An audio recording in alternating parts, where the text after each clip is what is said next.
Bic à la vie. Judith et Dimitri, ensemble pour le meilleur. Jusqu'à ce que 18h les sépare. Sur RCI. Eh bien, le temps d'une saison radiophonique, nous nous sommes passés la bague au doigt. Bonsoir, Dimit.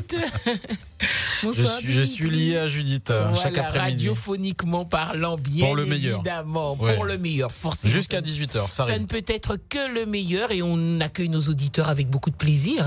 Exactement. Poussez la porte du Bic, vous êtes chez vous et ce qui est sympa, c'est qu'on aborde tous les thèmes, des thèmes que vous nous évoquez sur notre répondeur. Donc on essaie d'y trouver des solutions. Et puis, concernant l'air du temps, l'actualité également, exactement. Eh bien, vous pouvez aussi entendre nos invités. Et c'est ainsi qu'aujourd'hui, eh bien, on va prendre un petit peu d'avance, puisque la manifestation aura lieu, on va dire, vers la mi-novembre. Mois de novembre, le 18. Très précisément, nous allons parler de la JOMD. Alors, il y en a un qui va nous écouter cet après-midi. Je pense que c'est le Premier ministre, parce que j'ai lu quelque chose à son sujet tout à l'heure.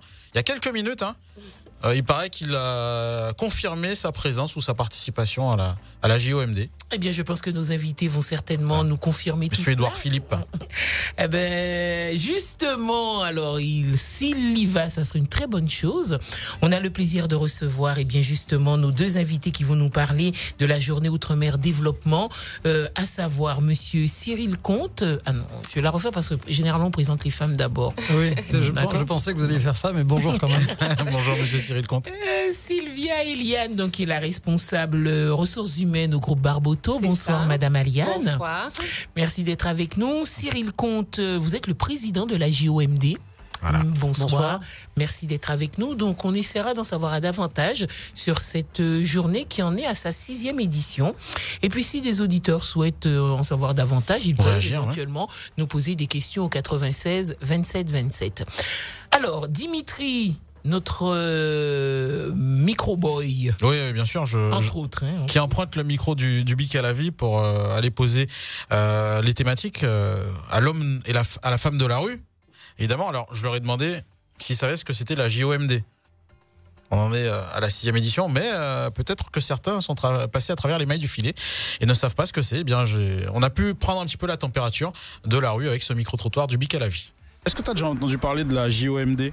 Les Jeux Olympiques, non ? Ouais, donc ça serait quoi ? La JOMD. Ah, genre la journée de lundi, le lundi, je sais pas, les Jeux un peu du lundi, je sais pas, Monday, je sais pas, moi je vais essayer de faire un rapport. Ça serait quoi, genre sportif, culturel, économique ? Culturel, je sais pas, je dirais culturel. Et puis après, c'est ce que ça me dit, genre des sports locales, je sais pas, les activités locales, je sais pas. Outre-mer peut-être ? Exact, ouais, peut-être. Ah voilà, maintenant tu nous as éclairci. JOMD, à mon avis tu iras chercher sur Google tout à l'heure. T'inquiète pas que j'irai tout à l'heure. Est-ce que vous avez déjà entendu parler de la JOMD ? Pas du tout. Jamais ? C'est la journée de quoi ? Ah, on commence par journée, ouais. OM, ça veut dire quoi ? OM ? Ça n'a rien à voir avec l'Olympique de Marseille. Outre-mer. Mais le D, ça voudrait dire quoi ? C'est une journée qui est organisée pour l'Outre-mer afin de faire quelque chose à l'Outre-mer. De permettre à l'Outre-mer de faire quelque chose. Qu'est-ce qui pourrait... Le D. Un décathlon. Pas mal. Développement. C'est pas mal. Ouais. C'est pour l'Outre-mer. Ah ben dis donc, il a fallu. On a fini par y arriver. C'était au forceps. Franchement. Je ne sais pas aider, à peine. Heureusement que tu étais quand même là. Alors, on se rend compte quand même que vous avez du travail à faire pour communiquer justement sur cette journée. C'est pour ça qu'ils sont là. L'homme et la femme de la rue ne sait pas toujours à quoi sert cette journée qui en est quand même à sa 6e édition. Alors, justement, qu'est-ce qui vous a motivé à créer cette journée en 2009 et de quoi s'agit-il concrètement, la journée d'Outre-mer Développement? Alors, la journée Outre-mer Développement, elle sert à mettre en relation le monde économique, social et politique des Outre-mer avec tous ceux qui sont partis en métropole pour y travailler, ou aussi tous ceux qui, métropolitains, peuvent être intéressés à rencontrer des décideurs de l'Outre-mer. Venir travailler ou porter un projet vers les Outre-mer, c'est soit il faut vraiment bien viser, on sait exactement ce qu'on veut faire, soit c'est compliqué parce que les Outre-mer par nature sont extrêmement dispersés aux 4 coins de la planète et que dans les Outre-mer, on a souvent des entreprises ou des organisations qui sont relativement petites. On ne sait pas forcément qui est le responsable de quelle société. Les dirigeants de nos entreprises ne sont pas forcément connus. Et donc, on ne sait pas à qui s'adresser. et avec la journée Outre-mer Développement en un seul lieu, en une journée, à Paris, qui est relativement centrale, évidemment, en tant que capitale. On permet à tout le monde de se réunir des quatre coins du monde, des Outre-mer, et de postuler, recruter, réseauter, et aussi mieux comprendre les Outre-mer. Vous aurez noté évidemment que si la première édition a eu lieu en 2009, ce n'est pas un hasard, c'est qu'il s'est passé quelque chose d'important en 2009 qui a été un déclencheur de cette initiative que j'ai portée dès le départ avec François Brichand. Et donc c'était aussi en réponse à un problème qui était posé par la crise de 2009. Et une des choses qui a été frappante pour moi, qui est beaucoup siégé dans les instances patronales en Martinique, c'est qu'on avait le sentiment que les ultramarins de métropole, qui étaient souvent interviewés pour parler de ce qui se passait soit en Guadeloupe, soit en Martinique, soit en Guyane, finalement avaient les mêmes clichés que les métropolitains et n'en savaient pas beaucoup plus. Et indépendamment des opinions que pouvait avoir chacun, il était important de s'adresser à cette diaspora ultramarine qui a une culture très particulière en métropole. Parfois, c'est même pas les mêmes mots qui sont utilisés. L'exemple le plus frappant, c'est que la diaspora appelle la métropole l'hexagone. Ici, on n'appelle jamais la métropole l'hexagone, les métropolitains des hexagonaux. Et voilà, il y a deux cultures différentes et il était temps de les faire se parler. D'accord. Donc, depuis la première édition, est-ce que le succès était au rendez-vous en 2009? Bon, ça fait déjà presque 10 ans, on va dire. Est-ce qu'il y a eu du concret? Est-ce que, justement, depuis cette année et au fur et à mesure, puisque c'est tous les 2 ans, vous avez constaté un véritable intérêt pour les ultramarins de l'Hexagone, pour ceux également qui sont aux Antilles, que ce soit Guadeloupe, Martinique et Guyane également, qui se rendent sur place et dans les autres outre-mer. Est-ce que la fréquentation est croissante? Et même pour les recruteurs aussi. Voilà, donc parce que recruter c'est important. On sait à quel point le chômage est un gros problème dans nos régions. En France aussi c'est un souci. Donc est-ce que là à ce niveau-là vous apportez des réponses? Cette journée apporte des réponses concrètes? Alors pour répondre en quelques mots à votre question, la journée Outre-mer Développement, elle est faite pour recruter des cadres. Des responsables. Alors c'est vrai donc que le profil est déjà bien ciblé. Bien ciblé. Dans les postes de cadre, l'enjeu primordial n'est pas le chômage, c'est vrai. En revanche, il y a des enjeux pour les entreprises ultramarines. Et une des choses qui a motivé ce projet, c'est que moi, qui suis chef d'entreprise dans la distribution automobile, j'en faisais le constat. Quand on avait besoin de recruter un cadre, finalement, on s'adressait à des agences de recrutement qui peut-être envoyaient trouver localement, mais pas toujours, et peut-être envoyer une annonce à travers la métropole, et en général on récupérait des métropolitains parce qu'il n'y avait pas de forum spécifique qui permettent à la diaspora ultramarine d'avoir un contact. Avec la JEMD, il y a un lieu et il y a un moyen de rencontrer en un seul lieu des entreprises de la Réunion, de la Guyane, de la Guadeloupe et de la Martinique. Sur l'intérêt croissant de cet événement, si aujourd'hui je continue à le faire, alors que c'est une activité évidemment totalement bénévole et qui correspond à mon engagement, mais qui permet d'avoir un réseautage quand même intéressant. Oui, mais vous savez, je vends des voitures, c'est pas, ça n'aide pas à vendre des voitures, ni des pneus, ni des pièces de rechange, je peux vous le dire. Et donc, c'est pas ça ma motivation. Mais effectivement, en tout cas, par rapport à la première édition qui avait lieu au pavillon Paul de Louvrier à la Villette, on avait reçu la première fois 300 personnes. Les 2 dernières éditions au pavillon Gabriel, on a reçu 1500 personnes. Et cette fois, grâce aux partenaires beaucoup plus nombreux que nous avons, on a les moyens d'organiser cet événement au Palais Brognard, l'ancienne bourse de Paris. On va pouvoir recevoir plus de 2000 personnes. On a vendu tous les stands possibles. Et j'étais encore hier obligé malheureusement de dire non à 2 nouveaux partenaires. Donc on a vendu tous les stands qu'on pouvait vendre. Et surtout, la plus grande récompense de cet événement, c'est que je connais beaucoup de jeunes cadres ou moins jeunes qui sont revenus travailler. C'est la question que j'allais vous poser, soit en Martinique, soit en Guadeloupe, grâce à cet événement. Donc, ce qui vous a encouragé à remettre... Écoutez, c'est un événement, quand on le vit, qui a une énergie, une vibration vraiment particulière. C'est étonnant de se retrouver à Paris, comme dans un univers ultramarin.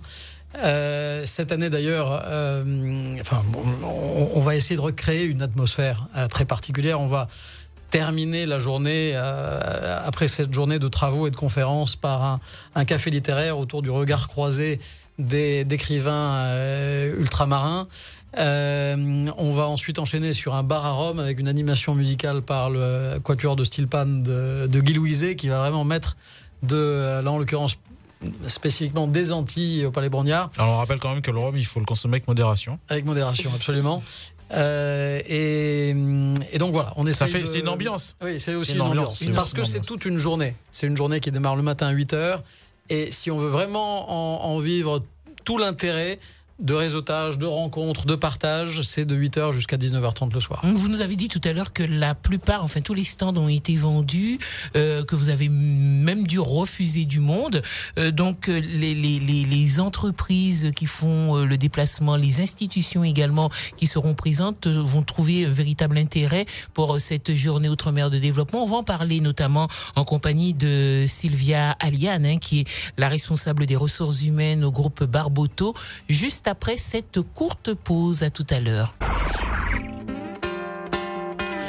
La journée Outre-mer Développement aura lieu le 18 novembre au Palais Brongniart à Paris. Pour nous en parler, le président de la JOMD, Cyril Comte, et également Madame Sylvia Aliane, qui est la responsable des ressources humaines au groupe Barboteau. Votre groupe donc s'est également impliqué, investi justement dans cette journée. C'est une première pour vous. Qu'est-ce qui vous a tant attiré sur cette manifestation? Alors effectivement, le groupe Barboteau est présent pour la première fois à la JOMD cette année. C'est vrai qu'on avait longtemps entendu parler par nos consultants et nos prestataires recrutement. Et aujourd'hui, le groupe Barboteau se développe et on a besoin de recruter des talents, des personnes, des stagiaires, des étudiants sur lesquels on pourra investir, on pourra former à nos valeurs, à nos process et faire évoluer à des postes de cadre. D'accord. Alors c'est vrai qu'il y a pas mal de jeunes qui sont au niveau de leur formation, de leurs études, qui sont bien dotés et qui veulent revenir au pays, occuper un certain nombre des postes importants, des postes de cadre. Donc c'est un petit peu dans cet objectif, ce public. Alors, donc, les parents qui nous écoutent là et qui ont leurs enfants qui font des études, je les encourage grandement à pousser leurs enfants à venir à la JOMD, même s'ils n'ont pas de projet clairement défini, mais au moins savoir que le groupe Barboteau propose des métiers, souhaite investir sur des jeunes ultramarins, et l'objectif vraiment, c'est qu'on puisse au moins faire un premier contact et leur donner envie de revenir. Donc ils viennent surtout avec leur CV. Et voilà, et leur parcours. Après, c'est une question aussi de qualité personnelle. Il faut qu'ils montrent leur motivation. Et après, voilà. Ils sont motivés, mais comment vous arrivez à les motiver ? Eh ben nous, on les motive par une carrière, par des possibilités d'évolution, par une formation en interne pour devenir les cadres sur lesquels on va compter demain. D'accord, donc c'est un investissement humain très important pour le développement de votre groupe, comme vous venez donc aux Antilles, et on veut le faire avec des ultramarins. D'accord, alors on le disait, beaucoup de jeunes veulent rentrer, mais parfois, donc là, ça sera l'occasion pour eux d'avoir un bon réseau et un bon contact pour... Exactement. Alors, est-ce que les étudiants, est-ce que l'entrée est payante pour eux ou pas ? Alors, je ne me suis pas vraiment renseignée sur cette question, mais il me semble... Alors, l'entrée est gratuite pour les étudiants. Elle est payante à 25 € pour ceux qui ne sont pas étudiants, les professionnels installés. Parce qu'évidemment, l'événement s'adresse évidemment à tout le monde, c'est-à-dire aux étudiants, monde du secteur économique. Mais il n'y a pas que les étudiants qui veulent parfois poursuivre leur carrière en Outre-mer. Et évidemment, les groupes et les partenaires qui nous accompagnent ont aussi appétit à rencontrer des professionnels expérimentés et installés. Et on s'adresse à tous ces profils. Pour s'inscrire, et vraiment, effectivement, je passe le message à tous ceux qui ont des amis ou des parents ou des enfants ou des parents aussi d'âge mûr et qui sont intéressés à poursuivre leur carrière ou à revenir travailler dans ces territoires, à s'inscrire sur le site gomd.fr. Et grâce à cette inscription, s'ils cochent la case étudiant, c'est gratuit. Sinon, c'est 25 € payables par carte bleue. Et ils auront leur badge prêt qui les attendra en arrivant. L'avantage d'avoir de cette façon un badge, c'est que tout le monde peut se reconnaître. Et pour le réseautage, c'est voilà, on voit tout de suite comment vous appelez, quel est votre titre, qu'est-ce que vous faites. Plus facile pour la communication aussi. Exactement. Voilà, l'homme de la rue et la femme de la rue étaient bien loin, justement, de la bonne définition de la JOMD. Alors, ils ont parfois essayé de s'y mettre à plusieurs, d'essayer de trouver en groupe. Carrément, là, je suis tombé sur, un couple très sympathique qui a accepté de jouer le jeu. Ils savaient pas du tout ce que c'était la JOMD. Et, vous allez voir s'ils y sont arrivés ou pas. Tu as déjà entendu parler des JOMD ? Non, pas du tout. Jeux olympiques ? Ouais, MD, ça serait quoi ? Mort de rire. Donc ça serait les Jeux Olympiques du rire ? Ouais. Odek, bonne définition à JOMD. Jeux Olympiques. EMD, Méditerranéen mondial, qu'est-ce que ça veut dire, le M? JOMD. Mouvement démocrate marketing direct. J'attends un peu là-haut. Journée Outre-mer Développement. C'est quoi? Ouais, par exemple, Journée Outre-mer Développement. Non, c'est une bonne chose. Je pense que c'est une bonne chose pour la Guadeloupe. Ouais, parce qu'en métropole, quand on est ailleurs, on est dans le monde, on a accès à tout. Tandis qu'en Guadeloupe, on est plus ou moins limité, quoi. Qu'est-ce qui, d'après toi, peut inciter un jeune diplômé à revenir travailler au pays? Il y a déjà le rapprochement familial, ça aussi, et il y a le salaire qu'on lui propose, c'est surtout ça. Ouais, par exemple, le même salaire qu'en Europe, et déjà, s'il est en plus au pays et il voit sa famille, ses amis, c'est encore mieux. C'est l'idéal. Alors voilà, madame. Et la JOMD est faite pour ça. Voilà, madame Alienne ne l'a pas précisé, mais certainement en progression, forcément, il y a le salaire qui va avec. Tout à fait, ça va de pair. Monsieur Comte, est-ce qu'il y a un thème qui a été retenu pour cette JOMD 2017 ? Le thème cette année, c'est les nouveaux horizons. Et c'est un thème suffisamment large pour y mettre beaucoup de choses. Mais c'est à chaque fois cet effort que nous faisons lors de la JOMD dans notre cycle de conférences, de se projeter vers l'avenir pour examiner les routes possibles vers lesquelles on peut aller. Donc, on aura d'ailleurs notamment un moment important avec une plénière sur la Nouvelle-Calédonie qui est face à un choix politique très fort pour leur avenir en 2018. Puisqu'il peut conduire à l'indépendance de la Nouvelle-Calédonie. Mais au-delà de ça, on va aussi s'intéresser aux fondamentaux du développement, qui sont importants pour les Outre-mer. On va parler de santé. Quelle est la situation de la santé dans les Outre-mer ? C'est assez contrasté. On va parler d'éducation. Un des facteurs clés du chômage dans les Outre-mer, c'est le décrochage scolaire, qui a plein de causes. Comment on fait quel décrochage on constate ? Comment on fait pour travailler à le résoudre ? Comment on organise le rattrapage scolaire ? Donc forcément la formation va de pair. La formation, des outils comme le SMA évidemment. On aura le général de la Doucette qui viendra témoigner au titre des actions du SMA dans les Outre-mer. On va aussi...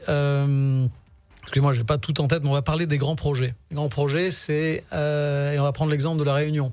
La Réunion, depuis 15 ans, a mené 2 grands projets, la route des Tamarins et la route du littoral. Chacun de ces projets, c'est 1 milliard d'euros. Aucun des autres Outre-mer n'a su faire ça. On va leur demander comment ils ont fait. Et qu'est-ce qu'on fait et quelles leçons les autres peuvent tirer justement de ces expériences de développement. On va revenir quand même sur la crise de Guyane qui a été très importante en début d'année. La journée Outre-mer Développement, elle est là pour regarder la réalité en face et puis voir 6 mois après, qu'est-ce qui s'est passé, quel bilan on en tire et quelles sont les perspectives. Puisque c'est une crise qui, peut-être contrairement à la crise qu'on a connue en 2009, je ne dis pas ça pour faire de polémique, a malgré tout créé une forme d'espoir en Guyane. Et on va d'ailleurs dans la suite de ça on va avoir le plaisir d'accueillir le président du CNES, Yves Le Gall, qui va parler de l'espace et de la Guyane.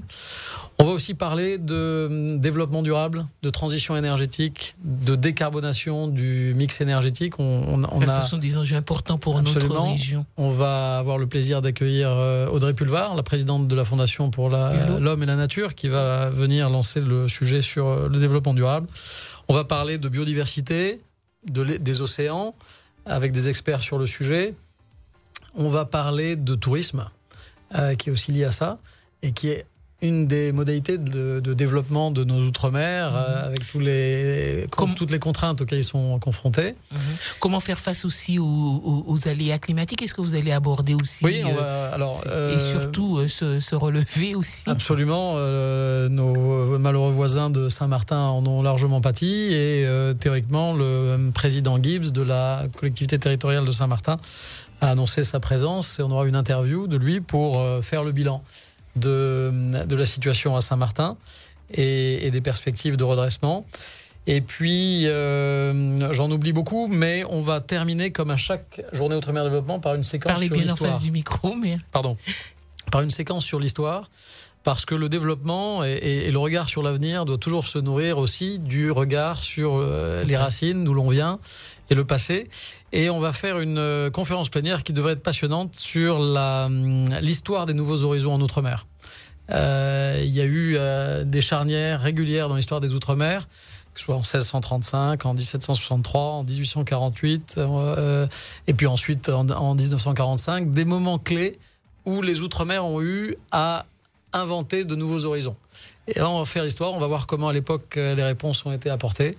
C'est une séquence qui est animée par Fabrice d'Almeida. Il y aura notamment Frédéric Régent, qui est un Guadeloupéen, historien, président du comité de mémoire de l'esclavage.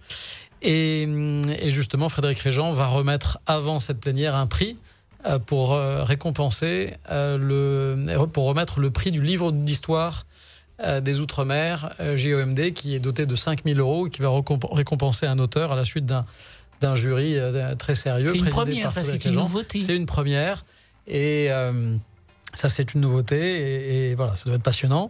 Et puis enfin, après cette séquence de conférences, on a créé un café littéraire, et lors de ce café littéraire, qui sera animé par Daniel Picouli, on va croiser le regard d'auteurs ultramarins, soit des Outre-mer, soit ultramarins qui vivent en métropole. Et puis voilà, pour déjà créer une forme de convivialité, et puis terminer par de la littérature, c'est jamais mauvais, et puis ensuite le bar à rhum qu'il faut consommer avec modération, oui, j'ai bien compris, mais qui fait partie de notre patrimoine. Alors, si j'ai bien compris, lors de cette JOMD, on peut être recruté tout de suite. Ah oui. On a beaucoup de partenaires qui alors recruter tout de suite, peut-être pas. C'est pas on discute et on se reverra. Mais ça dépend. C'est toujours on se reverra. Oui. Ouais. C'est rare pour un poste de cadre d'être recruté en 10 minutes. Par exemple, l'année dernière, est-ce que vous avez le chiffre à peu près du nombre de cadres qui ont été recrutés? On n'a jamais le chiffre, malheureusement, jamais précis. Mais je sais que par exemple, il y a 2 ans, le Crédit Agricole a recruté 6 personnes. Et le Crédit Agricole n'est qu'un partenaire. Cette année, on va voir le Crédit Agricole de Guadeloupe, qui n'était pas partenaire la fois précédente. On avait le Crédit Agricole de la Martinique. Et je sais aussi, par exemple, que un grand groupe de la place, que je ne citerai pas, mais que tout le monde aura probablement reconnu, à chaque JOMD, qualifie à peu près 250 candidats. Qu'est-ce que ça veut dire? Ça veut dire que par la suite, évidemment, il y a 2000 personnes qui seront probablement à visiter le Palais Brognard cette année. C'est pas possible de faire une demi-heure ou 1 heure d'entretien et ensuite de faire voir le supérieur hiérarchique, etc. Il y a une sélection. Recruter un cadre, ça prend du temps. Mais déjà, être dans le tuyau, être identifié, c'est comme ça que ça commence. Mais régulièrement, je tombe sur des cadres qui ont été recrutés par ce biais-là. J'espère que ça va se poursuivre, et j'ai bon espoir que le groupe Barboteau cette année puisse trouver à satisfaire une partie de ses besoins. Parce que nous, cette année, c'est une première, donc on a un petit stand. Donc l'objectif vraiment deviendra plus grand dans 2 ans. Oui, tout à fait. Et l'objectif vraiment, c'est une prise de contact déjà, communiquer sur ce qu'on fait, nos métiers, sur nous. Et en fait, l'objectif, c'est que on a prévu dans notre déplacement sur Paris une journée où on pourra approfondir les entretiens avec les candidats qui nous ont plu particulièrement. Donc voilà, donc une bonne prise de contact. Alors, ce rendez-vous, il a lieu tous les 2 ans. Alors pourquoi ne pas en faire un rendez-vous annuel compte tenu du succès? Est-ce que vous y avez pensé? Alors au début, c'était un rendez-vous annuel, et c'est devenu un rendez-vous biannuel parce que j'ai la chance d'avoir un travail à côté qui me prend beaucoup de temps. une famille aussi, et que c'était plus possible beaucoup d'énergie de faire ça tous les ans, puisque une journée comme ça, c'est 1 an de préparation. Donc il fallait quand même 1 an pour respirer, et voilà, donc non, malheureusement ça pourra pas devenir annuel parce que c'est trop d'efforts, mais déjà on est concentré sur faire en sorte que ce soit une réussite et que les gens qui y viennent en retirent tout ce qu'ils en attendent, que beaucoup de rencontres se fassent, et puis aussi présenter l'outre-mer d'une façon l'excellence de l'outre-mer. Très souvent, parce que cette journée s'adresse aussi au gouvernement. On reçoit le Premier ministre, on veut lui montrer un certain outre-mer, de l'optimisme de volonté, de la performance, de l'exigence.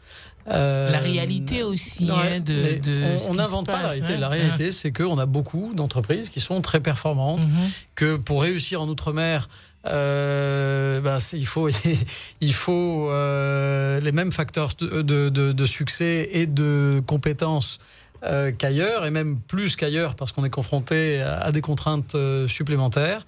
On a la chance d'avoir un tissu entrepreneurial, des gens qui, malgré toutes les contraintes, finalement arrivent à créer des choses. Et on veut montrer ça sans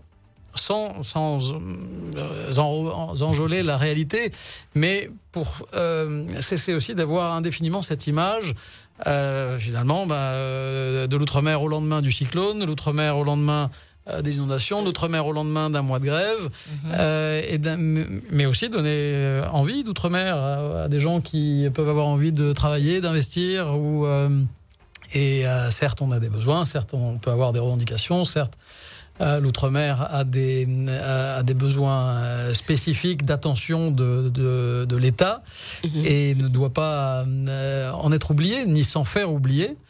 Et c'est pour ça que voilà, c'est un peu à ça qu'on essaye de contribuer. Mais c'est une toute petite pierre. Alors tout à l'heure, vous avez parlé bien sûr des grands groupes qui seront présents. On sait que le tissu économique, le plus souvent, est constitué de petites entreprises également. Est-ce que vous avez pensé peut-être au fait qu'ils puissent s'unir pour pouvoir aussi offrir une vitrine dans ce genre de manifestation? Est-ce que la proposition leur a été faite pour ne pas oublier ce point économique important? Écoutez, j'ai un grand regret, c'est que j'ai été sollicité par l'association des commerçants de Jarry, et ça aurait été effectivement génial de pouvoir les accueillir, sauf que malheureusement j'ai eu cette sollicitation il y a seulement quelques jours, et que tous les stands étaient vendus. Il faut rajouter d'autres stands. Voilà, mais là c'est un grand regret, parce qu'effectivement là ils s'étaient fédérés. Après il faut savoir que on est 3 bénévoles à travailler dans ce projet d'organisation. On paye des sous-traitants en matière de logistique, et que notre temps pour commercialiser et malheureusement ne nous permet pas de battre le pavé pour fédérer des petits acteurs. Alors ceux qui en font l'initiative, tant mieux. Pour le reste, c'est vrai qu'on a tendance à s'appuyer sur notre réseau et à des acteurs qui peuvent prendre des décisions rapides parce qu'ils en ont les moyens et qu'ils en ont en même temps les besoins. Parce que des tout petits acteurs aussi n'ont pas forcément les mêmes besoins d'encadrement par nature. Société de moins de 10, le chef d'entreprise fait office de cadre. Il ne va pas chercher il va pas chercher ses cadres en métropole. Et heureusement, il y a aussi il y a des talents disponibles localement. Alors vous avez parlé de réseau, vous faites bien d'en parler, parce que j'ai vu que vous êtes aussi présent sur les réseaux sociaux. Alors j'ai eu quelques petits commentaires sur le Facebook JOMD. Hâte de découvrir la nouvelle édition des JOMD. L'édition précédente était d'une qualité exceptionnelle. Excellente organisation, journée riche en échanges, en apprentissage et en rencontres. Alors visiblement des gens qui sont venus, qui ont peut-être pas forcément été retenus, peut-être des curieux aussi, mais en tout cas ça confirme le succès de la JOMD. Alors, et ce n'est pas que pour des gens qui veulent être employés, des gens qui sont très heureux à travailler en métropole. C'est aussi pour des gens qui aiment l'outre-mer et qui veulent rester connectés. C'est une curiosité, cette JOMD. Oui, franchement, le succès est au rendez-vous au fil des ans. Donc, on va... alors, les personnes qui n'auront peut-être pas la chance d'être sur place, auront quand même la possibilité de suivre tout ce qui va se passer. On en parlera juste après la pause. À tout à l'heure. Eh oui, toujours là, le Bic à la vie sur RCI. Judith, vous aviez promis un cadeau à nos auditeurs concernant Tabou Combo. Oui, alors je ne sais pas qui a gagné. Moi je sais. C'est un monsieur. Super. Monsieur. Et Kinoaï. Joseph du Lamentin. Joseph du Lamentin, fidèle à Tabou Combo, il aura le plaisir de passer un excellent moment. Ah oui. Alors on va revenir à la JOMD 2017, on rappelle la date, le 18 novembre au Palais Brongniart à Paris. Et en plus, donc, pour ceux qui n'auront pas la chance d'y être, les conférences, en tout cas certaines conférences, vous pourrez les suivre. Toutes les conférences pourront être visibles sur votre site internet, sur le site RCI également. Vous pourrez bien sûr les suivre dans leur intégralité. Ils sont très connectés. On ne vous entend pas en direct sur jomd.fr tout au long de la journée. Alors évidemment, il y a le décalage horaire. Cette année, on démarre l'ouverture des conférences à 10h30. Donc dès 4h30 en Guadeloupe, vous pourrez les visionner. Et le cycle de conférence se poursuit jusqu'à 17h. D'accord, RCI sera bien sûr en direct de l'événement pour pouvoir vous le faire vivre entièrement. Un dernier mot peut-être, Sylvia Aliane, concernant justement votre première participation. Donc je suppose que vous devez être impatiente aussi. Oui, tout à fait. De rencontrer. Et je ne peux qu'encourager tout le public antillais qui est basé en métropole à Paris, de venir à la JOMD, de venir voir le groupe Barboto particulièrement. Et voilà. C'est de la pub. Non mais oui, l'objectif aussi c'est d'être visible, qu'on nous connaisse et qu'on ait envie de venir chez nous. Voilà, clairement. Une image valorisante et positive donc des Antilles, c'est ce que vous souhaitez en tout premier lieu donner justement à ces JOMD depuis leur création. Oui, peut-être. On veut surtout montrer que on met la barre haut en termes d'exigence et de professionnalisme, et on veut donner la parole à tout le monde. Je me méfie un tout petit peu quand on me dit donner une image positive, etc. Parce que on n'essaye pas. La JOMD n'a pas d'opinion. Même si moi, par ailleurs, j'ai eu des responsabilités comme président du MEDEF en Martinique, je ne viens pas comme président de la JOMD avec une idéologie ou un agenda. On essaye au contraire de créer du débat pour que les gens sachent quels sont les débats qui existent en Outre-mer et quelles que sont de les ces débats préoccupations. Jaillissent peut-être des propositions. Vous savez qu'on va vers une période d'assises de l'Outre-mer. On ne sait pas très bien si ces assises seront utiles, mais on sait en tout cas que le gouvernement sera attentif à ce qui va se dire lors de cette JOMD pour nourrir ces assises. Et voilà. Donc c'est surtout la richesse des débats qui compte. Après, l'Outre-mer, chacun sait, et tous vos auditeurs savent qu'il y a des choses qui vont très bien, il y a des choses qui vont moins bien, et on n'essaye pas de travestir la réalité. D'accord, c'est important, dire les choses telles qu'elles sont. Merci Aliane.